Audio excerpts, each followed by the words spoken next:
Imagine this. A massive hurricane slams into the coast, power lines snap like twigs, cell towers crumble, the internet vanishes, you're cut off, isolated. This isn't some dystopian future, it's a stark reality when disaster strikes. Disasters don't follow a schedule. Earthquakes, floods, wildfires, pandemics, they can disrupt our lives in an instant. One of the first casualties is often our communication systems. We rely heavily on cell phones, internet, and landlines, all vulnerable to disruptions. When the grid goes down, panic can set in. Unable to reach loved ones, call for help, or receive vital information, people feel vulnerable and afraid. This is a dangerous situation, especially in a survival scenario. This is why communication is not just convenient, it's critical for survival. We need to connect with others, coordinate aid, and receive updates. In a crisis, staying informed and in touch can be the difference between life and death. Communication during a disaster is not about posting on social media, it's about relaying life-saving information. It's about coordinating with family and neighbors for safety. It's about knowing what's happening and where to find help. Imagine being able to contact emergency services when phone lines are jammed. Imagine coordinating with neighbors to share resources or clear debris. Imagine knowing the safe evacuation routes when roads are impassable.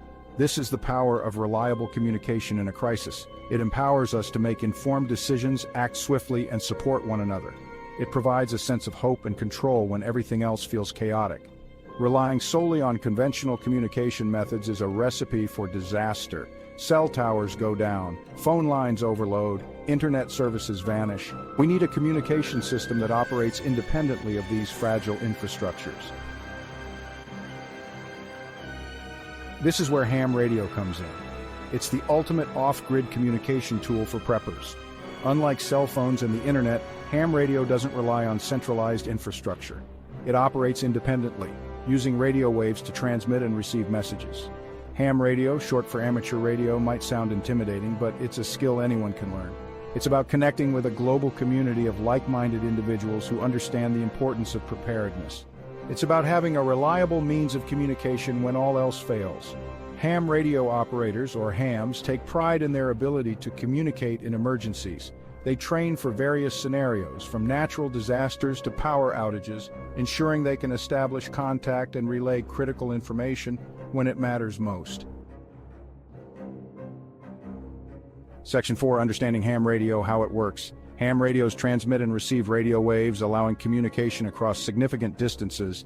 They come in various sizes, from handheld units to larger base stations, each with different capabilities and ranges. Unlike walkie-talkies with limited range, ham radios can communicate over hundreds, even thousands of miles, depending on the type of radio and atmospheric conditions. They can connect directly with other radios or use repeaters, elevated antennas that extend the signal's reach.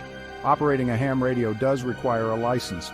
This ensures responsible use of the airwaves and provides operators with the knowledge to communicate effectively. Obtaining a license involves learning basic radio theory, regulations, and operating procedures. Section 5, The Power of Ham Radio, Reliability and Reach. The beauty of ham radio lies in its simplicity and reliability. It doesn't rely on delicate satellites, complex cell towers, or vulnerable internet cables. It's a direct line of communication that cuts through the noise and chaos of a disaster. Ham radio signals can travel vast distances, reaching far beyond the limited range of cell phones or walkie-talkies. This extended reach is crucial for receiving updates on the situation, coordinating with rescue efforts, or connecting with loved ones far away. But it's not just about distance, it's about resilience. Ham radios can operate on battery power, solar panels, or even car batteries, providing a lifeline when the electrical grid is down. This independence from conventional power sources makes it a reliable communication solution in prolonged emergencies. Section 6, Beyond Cell Phones, Why Ham Radio Reigns Supreme. While cell phones have become ubiquitous, their limitations in emergencies are glaring. They rely on a fragile network of cell towers, easily overwhelmed or damaged during disasters. Battery life is another concern, with limited charging options available during power outages. Walkie-talkies, while useful for short-range communication, lack the power and reach of ham radio. Their limited range restricts their effectiveness in widespread emergencies where information needs to travel across significant distances. Ham radio, with its independent operation, long-range capabilities, and adaptability to various power sources, stands as the superior choice. It's a communication system designed for resilience, ensuring you stay connected when it matters most. Section 7. Equipping yourself. Make ham radio your go-to communication tool. In a world increasingly reliant on technology, it's easy to forget the importance of basic, self-reliant communication. Ham radio is a stark reminder that true preparedness goes beyond stockpiling supplies. It's about equipping ourselves with the knowledge and skills to thrive in any situation. Don't wait for disaster to strike before considering your communication options.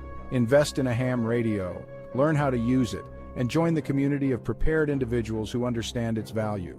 Your ability to communicate effectively in a crisis could be the deciding factor in your survival and the well-being of your loved ones. Ham radio is not just a hobby, it's a lifeline.